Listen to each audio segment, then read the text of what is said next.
বয়ঃসন্ধি এবং যৌবনকালে আমরা সবাই কম বেশি সেক্সুয়াল চিন্তা ভাবনা করি, যা একটা অত্যন্ত স্বাভাবিক ব্যাপার।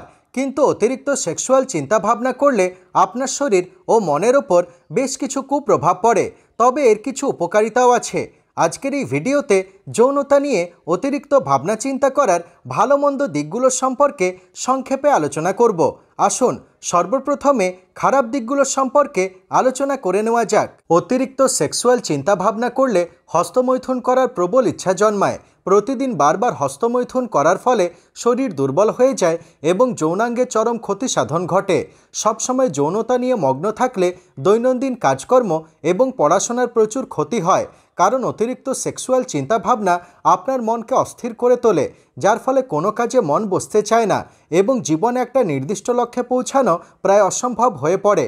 যৌনতা সম্পর্কে অতিরিক্ত ভাবলে ঘুমের মধ্যে ঘন ঘন স্বপ্নদোষ হয়। যদিও স্বপ্নদোষ একটি অত্যন্ত স্বাভাবিক শারীরবৃত্তীয় প্রক্রিয়া, তবে অতিরিক্ত স্বপ্নদোষ হলে কর্মক্ষমতা এবং চিন্তা শক্তি কমে যায়।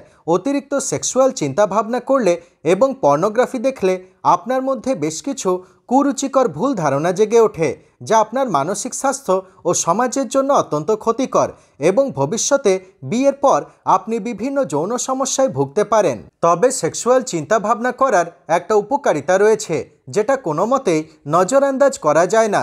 প্রতিদিন বেশ কিছুটা সময় সেক্সুয়াল চিন্তাভাবনায় নিজেকে জড়িয়ে রাখলে নারী ও পুরুষের শরীরে ইস্ট্রোজেন এবং টেস্টোস্টেরন হরমোনের উৎপাদন ও কার্যকারিতা বৃদ্ধি পায়, যার ফলে অসাধারণ যৌনশক্তি এবং শারীরিক সক্ষমতা বজায় থাকে।